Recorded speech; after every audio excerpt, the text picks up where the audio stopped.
¿Ves bien? ¿Tienes que poner los lentes o...? No, me puse las gotas.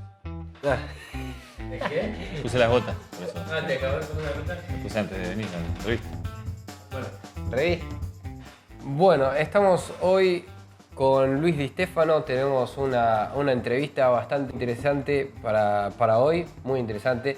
Y vamos a hablar un poco de educación.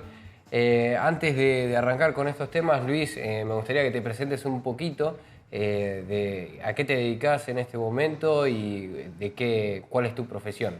Hola Ezequiel, bueno, yo soy profesor en ciencia política, soy actualmente director de una secundaria muy grande y reconocida de la ciudad de Mar del Plata y profesor en una universidad privada en cátedras como legislación escolar y sistemas educativos.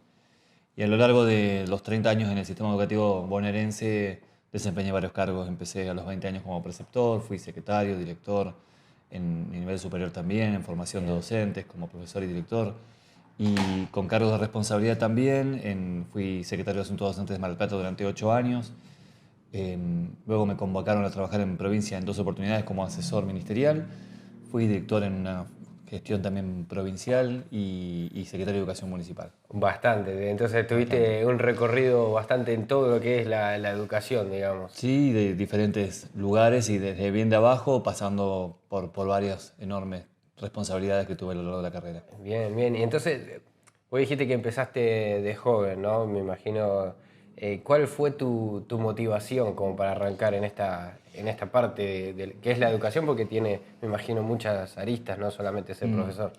Mirá, yo egresé de una escuela técnica y en ese momento los egresados técnicos podíamos quedar trabajando en las escuelas como preceptores. Ese fue mi primer rol, Ah, hermoso bien. rol. Hoy ya, Algo que no se puede hoy en día, ¿no? hoy no, tenés que hacer un tramo pedagógico, en ese momento no. Bien.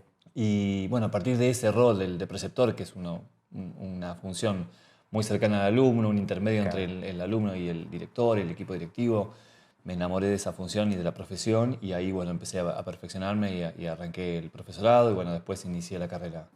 Bien, bien. Entonces ese fue tu puntapié. ¿Y qué es lo que más, podría decir, de manera abstracta o de algún pensamiento filosófico que tengas de por qué la educación es algo que vos decidiste tomar como camino? Mirá, creo que la sociedad cambia a partir de transformar la educación, la cabeza de los chicos en cada instancia. Me parece que pasa por ahí, pasa por esos pequeños aportes que uno puede hacer en el aula, Claro. o en la función directiva en una escuela en particular o con cargo de responsabilidad en lo que te toque.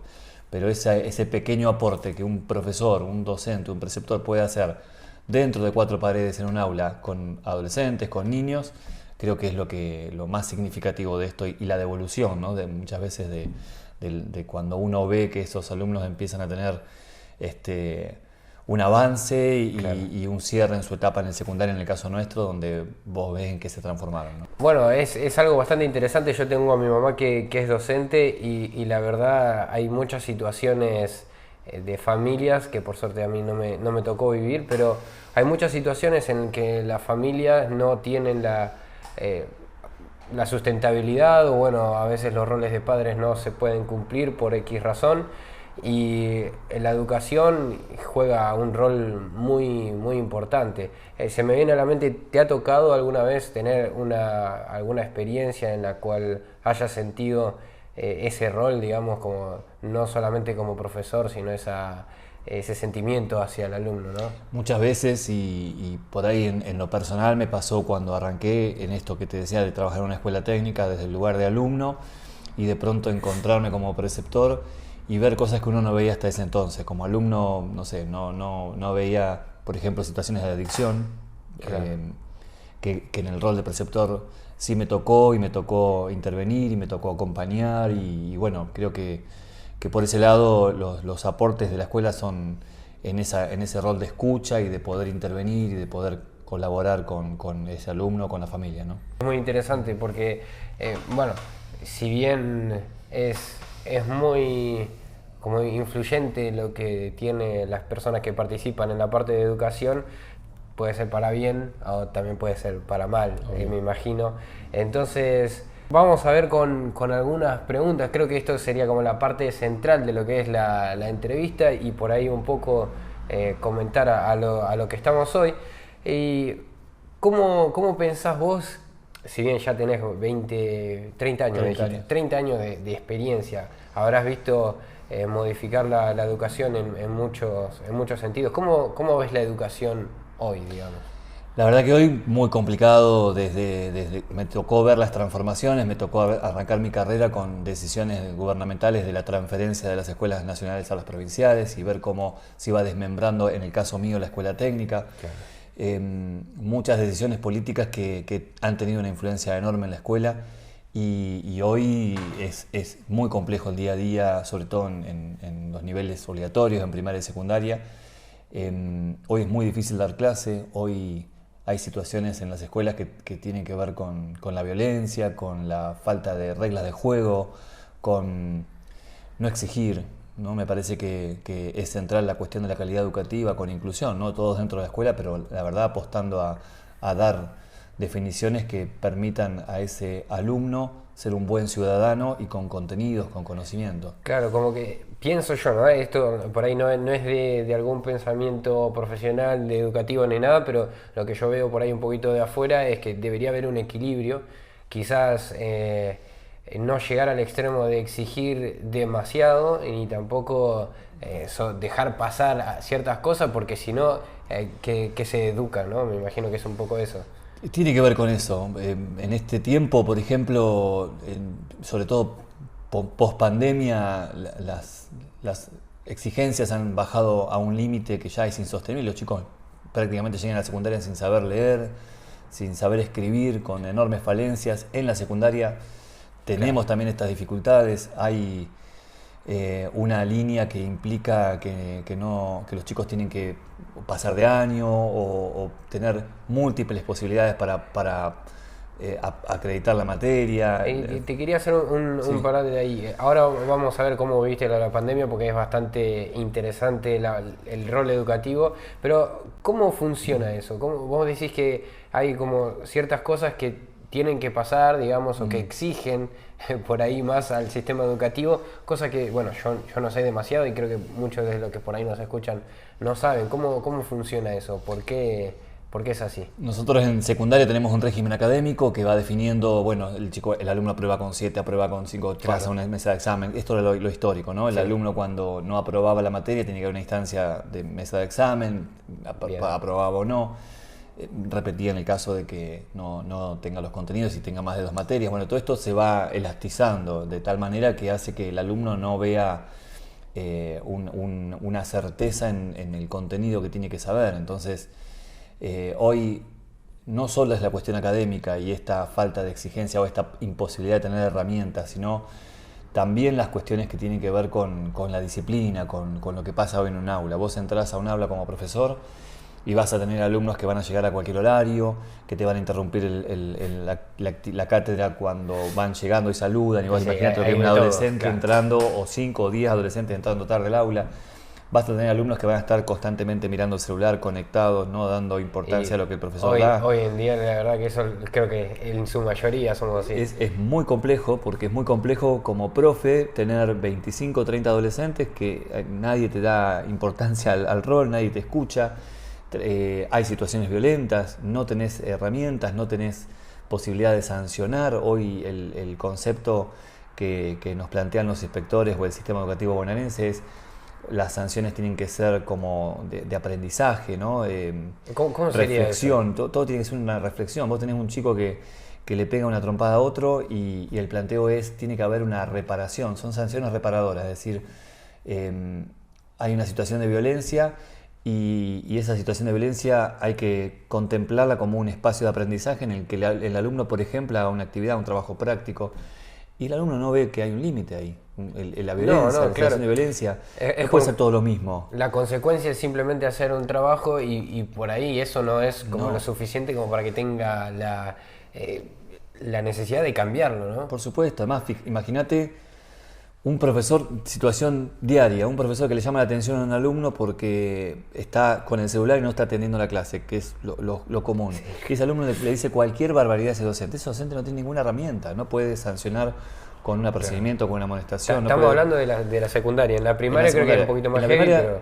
Está complejo también. En la primaria tenemos maestras que son mordidas, que son golpeadas, que además se suma que a veces los padres también llegan a la escuela, se violentan con los docentes. Están todos en, no sé, vamos a ponerlo por ahí en una parte medio extremista, pero están todos en contra, al fin y al cabo, de que se lleve a cabo una buena educación, me imagino, ¿no? Si nosotros no formamos a los alumnos en esto que hoy decía de reglas de juego, hasta acá podés, esto no lo podés hacer. Estos son los ciudadanos que estamos teniendo y que vamos a tener, y que cada vez va peor. Porque si un adolescente que además busca ir contra el límite, no tiene límites, es imposible dar clase, es imposible que un profesor pueda estar 2 horas con 25 adolescentes pudiendo dar una actividad académica, cuando vos no podés poner un límite, no tenés acompañamiento, no hay una forma ante una situación. Esto te decía hoy, un alumno que insulta a un profesor, por no decirte hecho más violento. ¿Cómo sigue ese profesor? ¿Cómo sigue dando clase ese día? ¿Cómo vuelve al otro día frente a ese desafío que le hizo ese alumno en un aula? Y además todos los demás, todos los que sí quieren estudiar, que sí quieren atender, ven que no pasa nada, ven que ese alumno sí hizo una actividad, charló con el director, y es todo lo mismo. Sí, me imagino que es tanto bueno como para aquel que se esfuerza como para el que no se esfuerza, y encima me imagino que en algún momento ese docente, ese profesor va a dejar de enseñar con ganas. Ese profesor baja los brazos. Exacto. Y es creo que lo más doloroso de este momento, porque los buenos profesores están bajando los brazos, están yendo, están dejando, o faltan. Tenemos un nivel de ausentismo histórico, un nivel de ausentismo que implica muchas horas libres, muchos profes que no van, y esto impacta no solamente a estas escuelas donde se da esta situación, sino a las escuelas de gestión privada, porque el docente, cuando falta un docente de secundaria que va de una escuela a otra, corre en colectivo, va en el auto, si tiene que tomarse un día porque se agotó, porque no puede manejar una situación, te va a faltar a todas las escuelas. Y a esto que es el día a día de hoy de muchas escuelas de la provincia, sumale la cuestión académica. No podés exigir, no tenés nota numérica. Para los alumnos, llegar a un 7 es lo mismo que tener un 10, entonces tampoco hay una cuestión de mérito, porque se va contra el mérito. Te plantean intensificación permanente, que es, bueno, hacer un trabajito como para poder resolver esto que no aprobaste. Las mesas de examen están mal vistas, entonces el alumno llega a la facultad sin haber tenido instancias donde tengas que forzarte y prepararte para una instancia evaluativa. Que necesite que te exijas un poquito más. Claro. En su momento me acuerdo que estaban las integradoras y eso hacía... Eso no me acuerdo si es correcto lo que voy a decir, pero se promediaba con el último trimestre y eso afectaba demasiado a la nota. Claro. Y no sé cómo será ahora, pero era bastante exigente. Hoy ni siquiera hay nota. Hoy tenemos en Provincia de Buenos Aires unas consideraciones que son TEA, TEP, TED, que más allá de las siglas, es lo mismo, es parte de lo mismo. No tenés una forma de que los alumnos se esfuercen o para portarse bien o para aprender, y ellos saben que, porque hay un concepto ideológico que determina que es un derecho la terminalidad de la secundaria. La secundaria es obligatoria y por lo tanto es un derecho terminal. No importa cómo llegues, no importa cómo obtengas el título. Todo lo que se ha hecho en estos últimos años y en estas últimas décadas va hacia eso. Y yo lo que pretendo es que se pongan del lado también de ese profe que no da más. Y como te digo, docentes tenemos de todo, pero hay muy buenos docentes que sostienen el sistema, muy buenos directores, muy buenos preceptores, muy buenas maestras que se agotan. Pero ¿cómo no agotarse? Esa sería la pregunta, ¿no? Y yo me imagino, ¿no? Por ahí aquel que no es docente, pero imagínense en su laburo, si tienen un buen ambiente, genial, pero por lo general cuando no tenés un ambiente de laburo bueno, en algún momento o te rajás, o explotás, o vivís mal, básicamente. Supuesto. Volviendo a la pregunta, nos fuimos un poquito por ese lado, pero volviendo a la pregunta por ahí original que surgió, ¿cómo vivieron la pandemia, la parte educativa, los profesores, los docentes? Muy difícil, porque más allá de las decisiones de la no presencialidad, la escuela en muchos casos es contenedora de conflictos en los hogares, y ahí sí, un montón. Nuestros alumnos se quedaron en sus casas. Y ahí ya no había... no estuvo la escuela presente para poder acompañar situaciones que se dan en los hogares en muchos casos. Y además el impacto que tuvo, sobre todo para los adolescentes, ¿no? Los más chiquitos por ahí lo vivieron como, bueno, estamos en casa. Los adolescentes fue muy duro estar bueno, teníamos chicos que dormían durante todo el día, estaban despiertos durante la noche, hiperconectados con las redes. Sí, La vuelta fue muy difícil. Demasiado.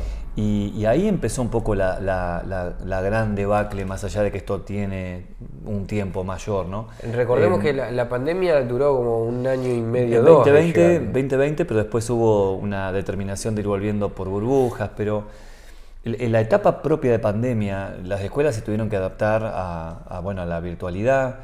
Esto bajó enormemente el nivel de aprendizaje, por supuesto. Primero que hubo docentes que directamente desaparecieron y no se conectaron o mandaban un trabajo práctico por mes, un mail por cada 2 meses. También me Otros imagino... que estuvieron más conectados, ¿no? Pero digo, hubo gente que se borró. Directamente dijo, bueno, acá... No tengo internet claro. o no me puedo manejar de esta manera. Y nada, vos como director no tenías herramientas, porque había una presión también de los gremios y de las autoridades de, bueno, buscate la manera de que esto se pueda resolver. Imagínate que pasamos de tener clases semanales a, en muchos casos, profes que no se conectaban o que mandaban, como te digo, una actividad por mail para que vos desarrolles, o ese alumno desarrolles. Después hubo muchos que mantuvieron el Zoom, hubo gente que se conectó, hubo gente que se comprometió, pero hubo mucha que no. Hasta que llegó un día una decisión ministerial que dijo que, bueno, este año todos pasan de año y ahí los chicos desaparecieron. Olvídate. Y si poner que asistían al Zoom, que bueno, no creo que haya sido el único que lo hizo en algunas clases, no estaba en la secundaria, ¿no? Pero estar en el Zoom teniendo clase y obviamente apagás la cámara y te vas y haces cualquier cosa, es lo mismo que nada, que el esfuerzo de ese profesor es casi nulo. Además, la clase es un ida y vuelta. Si no hay un ida y vuelta, perdés. Uno no puede considerarse dar una clase y mandar un trabajo práctico. Esto es lo que nos pasó. Pero además de eso, en mi caso como profe, no como director, tenían una escuela técnica, 25 alumnos todos los lunes que nos conectábamos a la noche para poder dar lo más cercano a una realidad del aula, ¿no? Hasta que en junio vino esa determinación de que, bueno, nadie iba a repetir, todos los chicos. De 25 alumnos pasé a 5. ¿A 5? Me quedé con 5 hasta fin de año. Una escuela técnica que, por supuesto, se fueron con el título, que en muchos casos van a certificar calidad de alimentos, van a dar maestro mayor de obra. ¿Del último año? Del último año. Yo soy profesor del último año de técnica. Esos alumnos se fueron con un título de técnico sin tener el mínimo conocimiento y hoy están en el mercado laboral. Y a partir de ahí, no cambió mucho, porque al año siguiente tuvimos las burbujas, se elastizó de tal manera que, bueno, que hacíamos combos de materias, se aprueba por trabajos prácticos. No podemos todavía retomar a los niveles previos a la pandemia, porque como para justificar la no presencialidad, elastizamos todo. Y hoy no podemos volver a los mínimos contenidos que un alumno tiene que tener para egresar a una escuela técnica o una secundaria, ¿no? Lo mismo en primaria, lo mismo en cada uno de los niveles. Me imagino, aquellos que estuvieron en esta parte de pandemia, ¿cómo ahora les exigís, ¿no? A que vuelvan a lo mismo cuando saben que existe la posibilidad de no hacer el esfuerzo? Que podés exigir, pero cuando la línea es sigamos de la misma manera, los chicos, por supuesto, van a aprovechar esa opción. Entonces, no tenés vuelta, no tenés vuelta. Es la si no pones un límite, si no decís, bueno, hasta acá llegamos, vamos, a partir de ahora, el esfuerzo, el mérito, no, esto no es la decisión que se está tomando y estamos tapando esto y cada vez es peor, cada vez los chicos están con menos contenido, con menos situación de enseñanza-aprendizaje. Bueno, y esto creo que atribuye un poquito a algo que teníamos pensado comentar, una pregunta que tenía, es ¿cuándo empezó el deterioro educativo? ¿Cuándo pensás vos que esto vino pasando? Si bien me imagino que la pandemia por ahí ahondó un poquito más en ese deterioro. La pandemia fue una catástrofe en todos los sentidos, pero en materia educativa sin dudas. Pero yo creo que arranca más temprano, esto arranca a fines de los 80, mediados de los 80, ya hay una determinación en ese entonces el gobierno radical en la provincia que definió que el examen de ingreso en la secundaria se eliminaba y los chicos entraban por sorteo. Hasta ese momento, hasta 1984, los alumnos de séptimo de una escuela primaria que salían de la primaria tenían que preparar un libro que era como era el ingreso a la secundaria. Una tesis, algo por el estilo. No era una tesis, sino un manual que tenías que vos tener listo. Ese manual que en ese entonces, o hasta ese entonces, usaba hasta la decisión del gobierno de que los chicos entren por sorteo y bueno, dejar de lado el estudio y el mérito, hoy no lo puede resolver un alumno de secundaria o de incluso los primeros años de una facultad. Es decir que aquello que un niño de 11 o 12 años tenía como requisito para entrar a la secundaria con los contenidos que vio en su primaria, hoy no lo vemos en toda la secundaria e incluso en un primer año de cualquier carrera universitaria. Este manual lo conseguí y lo trabajamos con alumnos míos de formación docente hace unos años y realmente no lo podían, en muchos de los contenidos que se ven, no los podían desarrollar. Creo que eso es la demostración concreta de dónde estamos hoy en la educación de la provincia de Buenos Aires comparado con los contenidos que los chicos conocían o tenían en 1984, 85, 86, que no dista de todo lo que las personas que en ese entonces hacían las primarias o las secundarias recordarán, ¿no? O nuestros abuelos recordaban cosas que hacían en sus primarias, recitaban poesías, digo, esto se perdió. Que nada que ver a lo que se le exige, o bueno, se le enseña a un alumno, ¿verdad? Por lo que sé, vos estuviste como funcionario en esta etapa, acá en Mar del Plata. ¿Cómo pensás que ayudó o que no pudo ayudar un poco a la parte educativa este gobierno de Juntos por el Cambio? Mirá, yo estuve en la gestión provincial, en la gestión de la gobernadora Vidal, en educación, a partir de la publicación de una carta abierta donde reclamaba fondos para la Secretaría de Asuntos Docentes. Yo estaba a cargo de la SAD, de la Secretaría de Asuntos Docentes, que es el organismo que designa a todos los docentes de todas las escuelas de cada ciudad. Bien. Y publiqué una carta abierta porque ya la gobernadora tenía 2 años en su gestión. ¿Una carta abierta es para...? Una carta abierta reclamando que nos manden fondos. Yo tenía, por ejemplo, Mar del Plata, 70 personas a cargo, 270 escuelas, 25.000 docentes y no tenía recursos. Hacía 2 años que había asumido y nosotros pagábamos de nuestro sueldo las hojas, la internet, todo el movimiento de un organismo provincial en la ciudad de Mar del Plata. Wow. Y esto pasaba en los 135 distritos de la provincia. Así que publiqué una carta abierta, se viralizó y ahí me convocó el viceministro para tener una reunión para resolver esto. Nos dieron el fondo de caja chica, se llama, para gastos menores, que son estas cosas, el tóner de una computadora, las cosas mínimas para poder gestionar. Cosas que no deberían hacerse cargo. Pero bueno, hasta ese momento pasó, nos dieron eso y me invitó a trabajar en la provincia de Buenos Aires. Y ahí fui primero asesor en la subsecretaría de Educación y después tuve la oportunidad de conocer al ministro y en esa ida y vuelta con el ministro Sanchezini pude tener 2 responsabilidades muy grandes a nivel provincial en 2 direcciones. Y lo que vi es, en lo personal, creo que fue una oportunidad que se pudo avanzar en esos años en muchos aspectos. ¿Qué años estamos hablando para recordar? Yo estuve en el 2017 y 2018, 2017 Bien. Y 2018, parte de 2018. Creo que todo lo que tuvo que ver con los recursos, con lo administrativo, con el control de las licencias, con la verificación de licencias truchas que los docentes tenían, que eso era un gran tema y que se avanzó mucho. Se avanzó mucho en que no pase, me imagino. En realidad, iniciar sumarios a los docentes que se iban de viaje al exterior, por ejemplo, y no, bueno, pasaban licencias médicas, estas cuestiones que eran históricas y nunca nadie... O sea, se pasaba una licencia por una razón que nunca existió y mientras tanto se iban de vacaciones. Sí, bueno, por ejemplo, pero bueno, ahí se avanzó. Después hubo experiencias muy buenas. Una fue una experiencia que hubo con escuelas secundarias que hizo Agustina Blanco, que es una funcionaria del ministro que trabajó con las escuelas secundarias, con algunas escuelas secundarias para probar otro formato de escuelas y actualizar, y la verdad que fue una experiencia espectacular. Pero por otro lado también, por lo que me tocó ver, hubo sostenimiento de muchos funcionarios que venían de la etapa kirchnerista. Por ahí vos veías que el ministro echaba uno porque no funcionaba, porque además respondía a una cuestión ideológica distinta. Sí, claramente. Y el viceministro los tomaba de nuevo. Hubo, por ahí con el ministro avanzábamos en decisiones que tenían que ver con ir a fondo con planteos sindicales y otros funcionarios de segunda o tercera línea los combatían. Y y hay ejemplos de esto que los puedo poner en mi página están, digo, que tienen que ver con estas decisiones. Digo, nosotros teníamos hasta ese entonces una cuestión que nosotros veíamos en Mar del Plata, que la pudimos combatir, que era que un docente tomaba su nuevo cargo, Sí.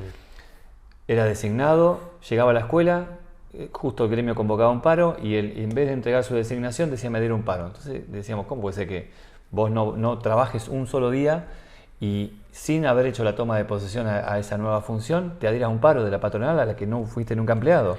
Y esto nos pasaba diariamente. La toma de posición es que tienen que ir al colegio por lo menos una vez. Tenés que algo así, trabajar ¿no? un día, aunque sea.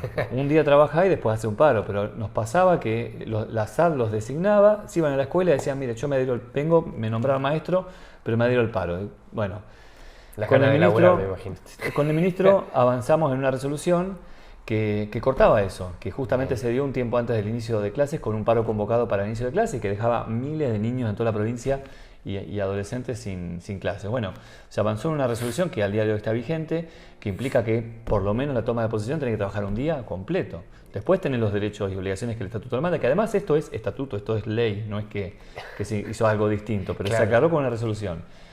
Funcionarios de segunda línea lo combatían, porque no querían tener conflicto con los gremios. O sea, estaban en contra de que se cumpliera la ley, básicamente. Estaban o temerosos de las reacciones o negociando con los sindicatos, y esto era gestión Cambiemos. Entonces, digo, esto es un Claro. ejemplo de muchos otros que avanzamos, y cuando se da esta fragmentación, cuando vos tenés funcionarios que van jugando a no tener conflicto porque quieren ser diputados provinciales en la próxima elección o buscar la continuidad, digo, perdimos una oportunidad histórica, porque de hecho el kirchnerismo vuelve a ganar, porque tampoco Cambiemos en muchos aspectos. El mío es educación y vi un montón de cosas que criticábamos al kirchnerismo que se hicieron en la gestión de Cambiemos en educación, con muy buenos funcionarios y con un ministro que reconozco, para mí fue formidable y un enorme honor trabajar con él, pero muchos de los que estaban en el equipo, que por ahí no respondían a él, porque viste que en la política los cargos se reparten, en la educación hay 600 cargos políticos en la provincia, y no todos responden al funcionario que está a la cabeza, ¿no? Responden a otros intereses,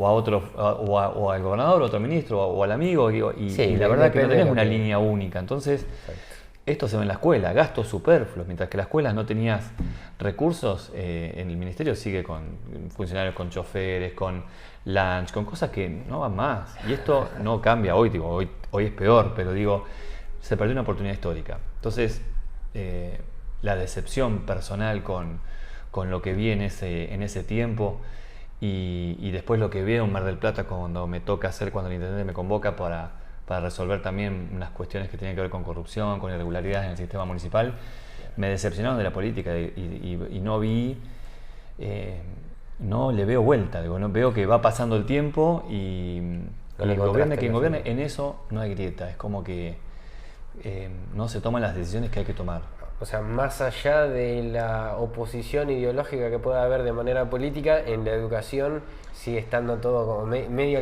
Se vienen tratando los mismos temas y no se resuelve nada. Porque por ahí en la gestión actual o en el kirchnerismo es ideológico el concepto yo lo llamo como un plan sistemático de destrucción de la educación o de la educación, calidad o de la calidad educativa. Porque parecen que se hacen cosas como para cada vez estar peor, se toman decisiones para cada vez estar peor. Pero perdimos una oportunidad muy única en materia educativa en los 4 años que estuvo la gobernadora Vidal. Un ejemplo es, se subsidia a la escuela privada, lo sabemos, hay muchas escuelas privadas que reciben subvención y que es necesario que la reciban, pero algo que criticaba la gestión de educación de Vidal era, Scioli le había dado a muchos gremios creación de institutos de formación profesional o institutos superiores, a sindicatos de todo tipo de la provincia, y la provincia les banca todo, les paga el sueldo a los docentes, les paga el financiamiento, y ellos ponen a dedo el personal, y muchas veces crean carreras o cursos que son los mismos que dan las escuelas gratuitas estatales, que terminan rompiéndolas, porque en un edificio en condiciones que puede tener un sindicato, las nuestras perdieron matrícula porque se fueron ahí. Y bueno, la gestión de Vidal esto lo criticó, pero en definitiva terminó también haciendo lo mismo. Y en Mar del Plata mismo hay un montón de sindicatos a los que se les otorga la posibilidad de tener una escuela de formación profesional con muchos cursos o un instituto superior que está bárbaro, vos autorizalo, pero bancátelo vos. Claro. Porque no estamos en condiciones, tenemos escuelas que no tienen servicios mínimos básicos Y y estás vos estás abriendo- pagándole a un sindicato instituciones educativas que además compiten con las propias instituciones nuestras, que van vaciándose de alumnos o que no tienen los recursos. Y esto también lo hizo la gestión Vidal. Entonces, digo, nada, todo sigue igual, no cambió mucho, sin duda fue mejor y sin duda hubo muy buenos aportes, pero lo que creo que tiene que ver con las decisiones profundas y con evitar esta negociación constante con algunos sectores de poder, no cambió. Comentaste un poco que estuviste en la municipalidad acá de Mar del Plata y fuiste secretario de Educación Municipal, ¿verdad? ¿Cómo fue esa experiencia? ¿Cómo lo viviste? No, altamente positiva. El Mar del Plata tiene la educación municipal más importante del país, tiene 84 escuelas a cargo del municipio. Y bueno, el intendente Arroyo en ese momento me convocó, siendo yo funcionario provincial, para regularizar algunas cuestiones que la Secretaría de Educación que me antecedió empezó a detectar y que tenían que ver con nombramientos, con concursos, con cuestiones muy irregulares del manejo de los fondos provinciales que la municipalidad administraba. O sea que te trajeron de la provincia como para rescatar las cosas malas que estaban El pasando. intendente empezó a ver que había cosas que no cerraban y necesitaba alguien que tenga experiencia en legislación y en gestión, por ahí también con un conocimiento de la administración de recursos. Entonces Bien. me hice cargo de eso y empezamos un desafío muy fuerte.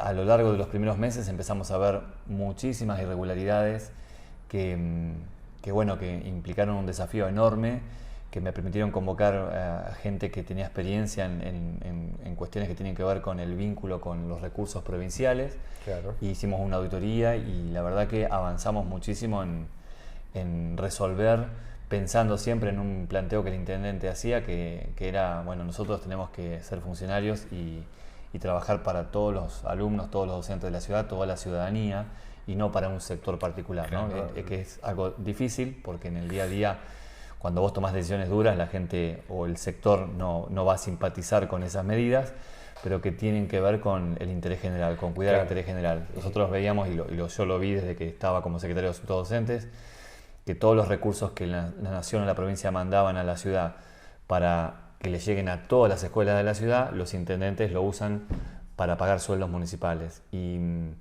además para pagarle un extra. Entonces vos en la ciudad de Mar del Plata tenés docentes, 2.000 docentes, 2.500 docentes municipales que además de cobrar el sueldo docente, cobran un extra del 30-40% más, que está bárbaro si lo paga el municipio, pero lo paga con los recursos que le deben llegar al resto de las escuelas de la ciudad. Entonces vos tenés escuelas que se caen a pedazos, escuelas destruidas, escuelas con falta de recursos, sin transporte escolar, con edificios en déficit, y el municipio se queda con todo eso y paga un extra a los docentes municipales, que entonces cobran muy bien, Claro. pero en detrimento del resto de las escuelas. Y la consideración nuestra fue, si yo soy secretario de Educación, tengo que pensar en la educación de la ciudad, no soy el jefe de las escuelas municipales, no puedo pensar en 2.000 docentes municipales, 84 escuelas, y dejar de lado 90.000 alumnos que están en la ciudad de las escuelas provinciales con 280 escuelas provinciales. Tenemos que pensar en la totalidad.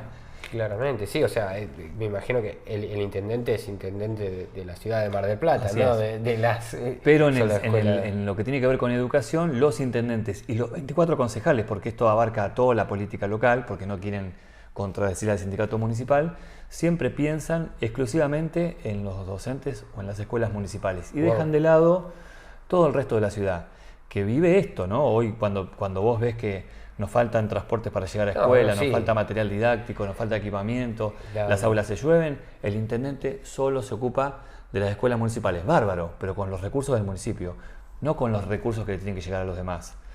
Y esto es algo que el intendente anterior se comprometió en campaña, lo cumplió, fue una decisión durísima, de la que no participé, pero que me hice cargo porque era como docente de escuela provincial que vi toda mi vida. Claro. Y bueno, fuimos a fondo con eso y también con otras cuestiones que tienen que ver con derechos de los docentes municipales, como darles la posibilidad de concursar, al acceso a tener estabilidad, a buscar reglas de juego claras para todos, para que no exista el dedo. Avanzamos en eso, pagamos un costo muy grande por las decisiones difíciles, pero saneamos el sistema y apostamos a pensar en todas las escuelas. Cuando asume la gestión actual del PRO y del radicalismo, todo volvió para atrás. Y y volvimos a la instancia anterior.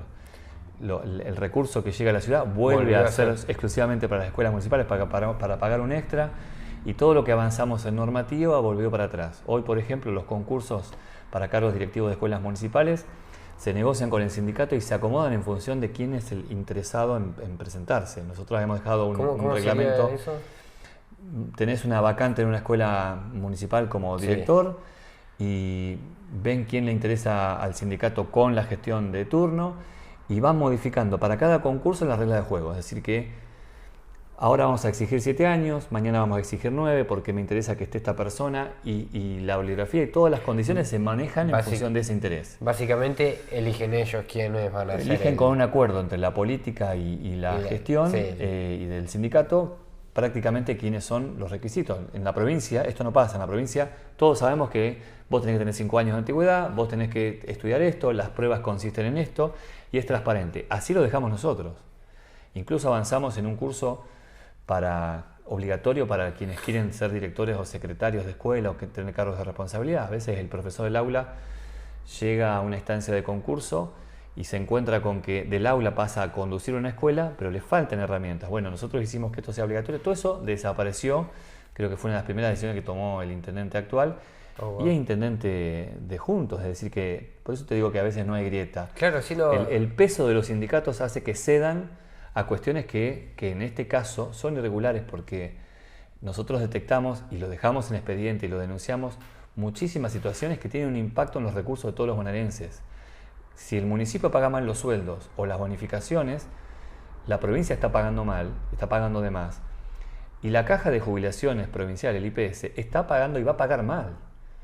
Y nadie quiere pagar costos en este país, digo, ese es un punto central. Es cierto, sí. Seguimos de largo, dejamos pasar, no quiero conflictos, está bárbaro. Vos querés pasar una gestión municipal o provincial sin conflictos, y bueno, me parece que te equivocaste, porque en definitiva, para poder transformar hay que generar crisis, no hay otra, y hay que tomar decisiones que no a todos les van a gustar, lo que creo que pasa por ahí. El cambio realmente es ese, ir en contra de las cosas que se estaban haciendo mal y hacer sobre lo que se está haciendo mal, hacerlo bien, corregirlo lo más que se puede. Entonces me imagino que tu sentimiento en este momento es un poco de decepción, me imagino, ¿verdad? Decepción porque uno ve que va pasando el tiempo y todo volvemos a lo mismo. Seguimos igual y tampoco ves propuestas de los candidatos para cambiar esto. Y hoy ves que tenés por un lado los que proponen profundizar lo que tenemos. Cada vez más, cada vez menos exigencia en las escuelas, cada vez, por más que se diga otra cosa, ¿no? En la práctica, en las decisiones del día a día, vos ves que es cada vez pasamos de año, el derecho a la educación es obligatoria, por lo tanto hay que prácticamente regalar el título. Somos todos felices. Todas las acciones, bueno, esa es una línea. Otra propone, la cuestión de los vouchers. Los vouchers está bárbaro en un país distinto al nuestro y por ahí podés pensarlo dentro de 10, 15 años, pero hoy hay que tomar otras decisiones que tienen que ver con darle independencia a los directores, fortalecer cada uno de los equipos, que los recursos vayan a la escuela directamente. Si yo como director tengo la independencia de definir qué pasa en mi escuela, en el marco de la norma siempre, pero puedo manejar recursos, puedo manejar mi personal, puedo tomar decisiones en cuanto a la calidad, puedo competir si vos querés con otras escuelas, bárbaro. El sistema de voucher hoy por hoy es inaplicable, pero bueno, genera una discusión que está interesante.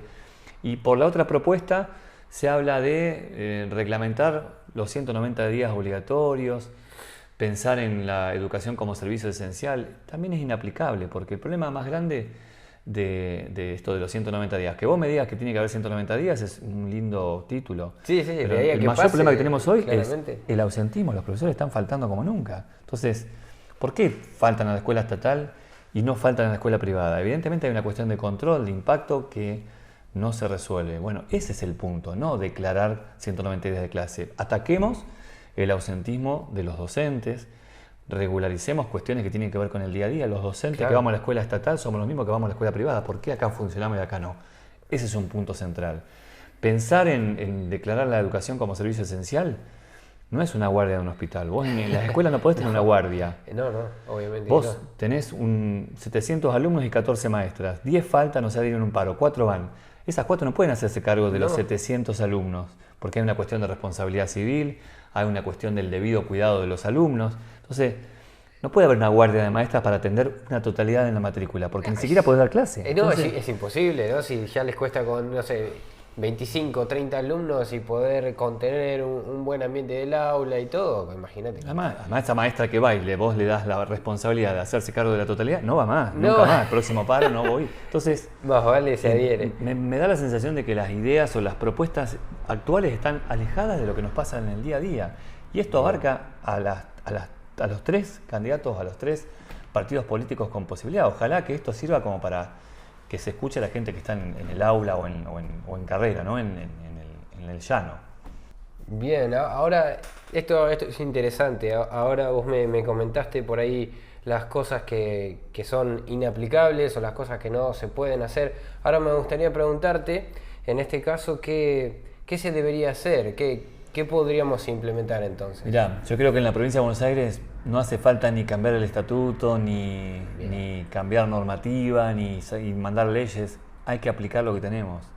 Y por ahí hay que hacer, sí, una batería de resoluciones o de decisiones políticas que habría que hacerlas el 10 de diciembre. Incluso, como además en lo académico, en lo educativo, terminamos casi las clases, tenés que tirar todo de golpe como para que empecemos el año en otra escuela. Gane quien gane, digo, no importa.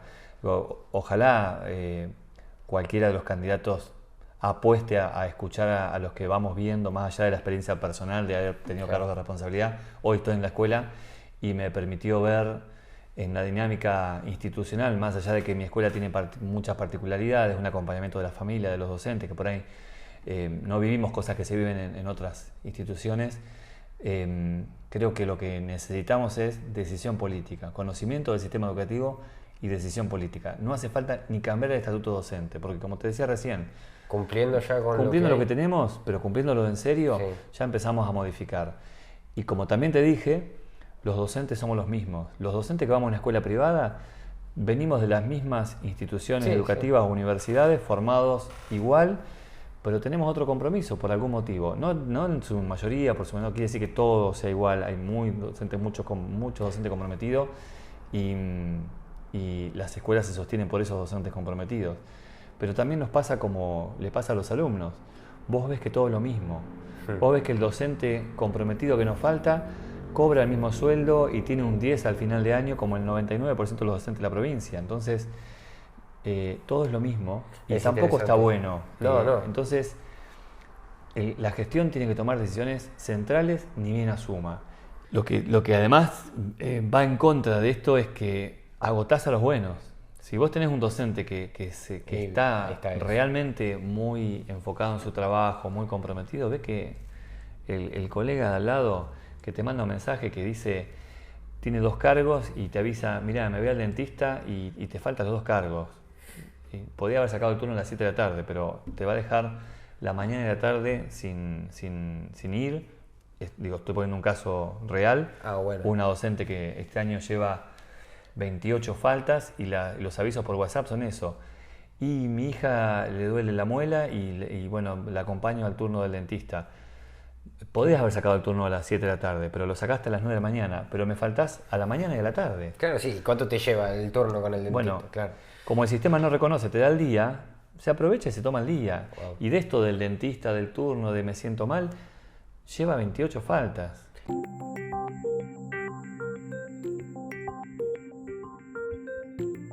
Muchísimas gracias, Luis, por todo esto. Esto fue una entrevista más. Van a poder encontrar más información ahí en la descripción. Van a encontrar algunos links y alguna información más que Luis nos va a dejar. Muchísimas gracias por tu tiempo. La verdad, espero que ustedes hayan disfrutado todo lo que aprendimos hoy. Y nada más que eso. Muchas gracias por todo lo que compartiste, Luis. No, gracias a vos por dar este espacio y apostar a una educación mejor. Bien.